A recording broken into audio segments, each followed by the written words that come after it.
Aba, himala, si Miguel nagpakita. Kala namin OT ka na naman. Pwede na takasin yung trabaho eh. Ginawa ko na. Kita mo yung eyebags mo. Parang project na. Investment to. Kasi iba na pinaghirapan. Lapit ng Teacher's Month ah. Oo nga, naalala ko yung mga terror teachers ko noon. Pero sila rin yung naging lifesaver. Sa akin, isa lang talaga. Si Juan Castro.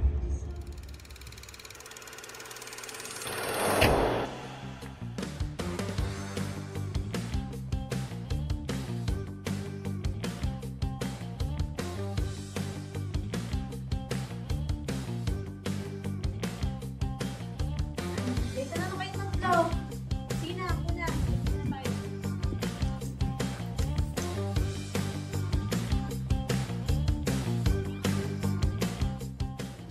Pantay na pagtingin sa mga kababaihan at kalalakihan. Isang matandang paniniwala. Excuse me po, ma'am. Si Miguel po ito pinapatawag sa guidance. Oh, Miguel, ano mo ba ito? Sige na, punta ka sa guidance.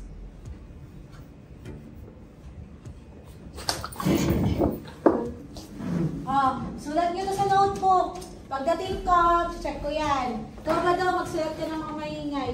Babalik ako ha, sandali lang.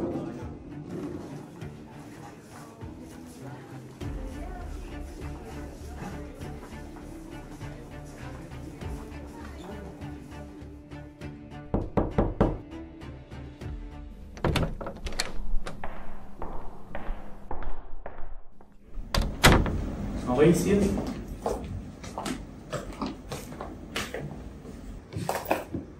Miguel, may nag-report na nakawan mo raw ng pera ang kaklase mo.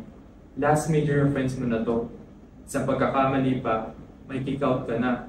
Alam mo ba yun? Sir, may pruweba na ba? Pero may 3 estudyante yung nagsabing nakita siya. Since wala pang pruweba, hindi natin pwede husgahan agad ang bata. Fine.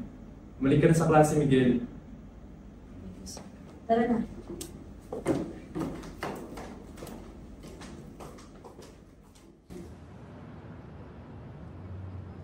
Kasi naniniwala sa akin, legit. Isa 100 lang talaga pinasok ko. 100. Ganun ba? Oo. Pwede naman mag-send to. Tapos nung tumiretso ako sa 100 na yun, kumasobra. Hindi kasi naniniwala sa akin eh. Pero panalo mo? Oo. Mataas talaga. Hindi ko sasabihin kasi humingi ka eh. Uy! Anak mo! Miguel! Kumuha ka nga muna ng alak din sa kanto. Ilaling bebang. Hindi ko pinansin.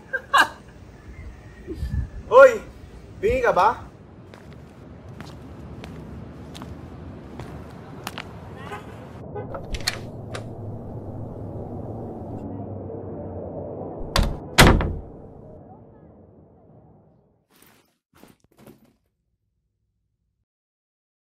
Hindi mo ba ako naririnig? Wala ka na ang silbi dito sa bahay tapos hindi ka pa makikinig. Gamitin mo yung kote mo.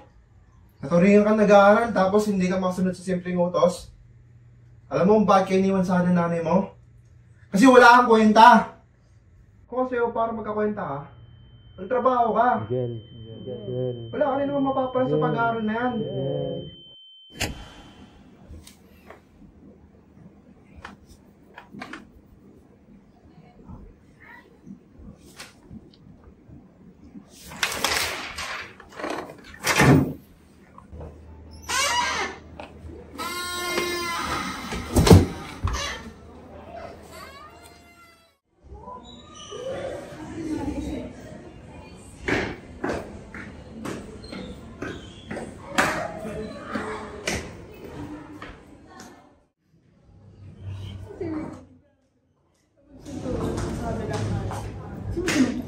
Ewan ko yun. Siyempre, yung tao ba yun? Ang kabilaman.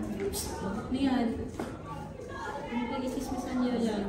Alam mo ba, ma'am, kaya ganyan yung si Miguel. Kasi nga, nung nakaraan, narinig ko yun siya, sinisigawan ng tatay niya, tapos minamaltrato.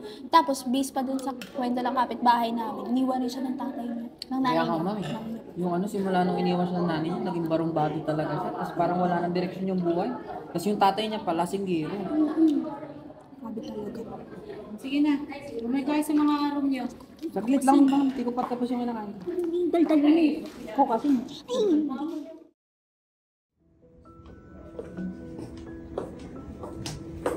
Miguel, happy birthday. Tanggapin mo na. Regalo ko na rin to sa'yo para magsipag ka sa pag-aaral.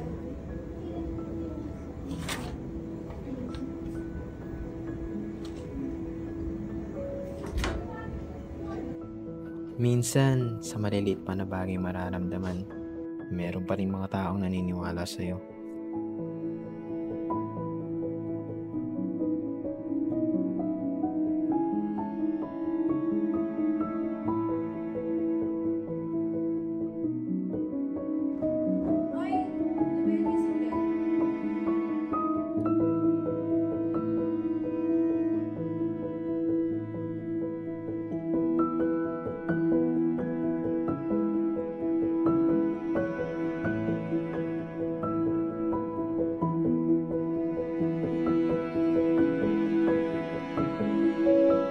Yes! Late na, pre. Uwi na kami. Sige, sabi na din ako. Kamusta na kaya si Ma'am Castro?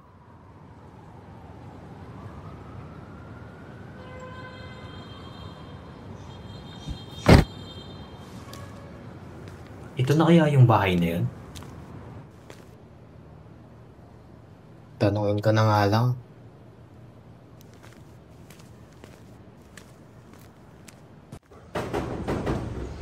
Tao po. Tao po. Sino pong hinahanap nila?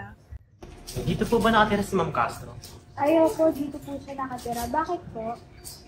Dati niya po kasi akong estudyante. Gusto ko lang po sanang bumisita. Sige po, pasok po kayo.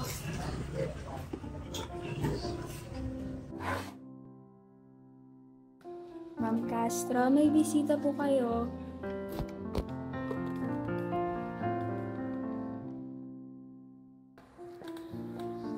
Mano po? Ako po si Miguel. Estudyante niyo po. Sir, pasensya na po kayo. Baka di na po kayo maalala ni Ma'am Castro. May dementia na rin po kasi siya.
Happy birthday, Ma'am. Ang estudyante ko si Miguel.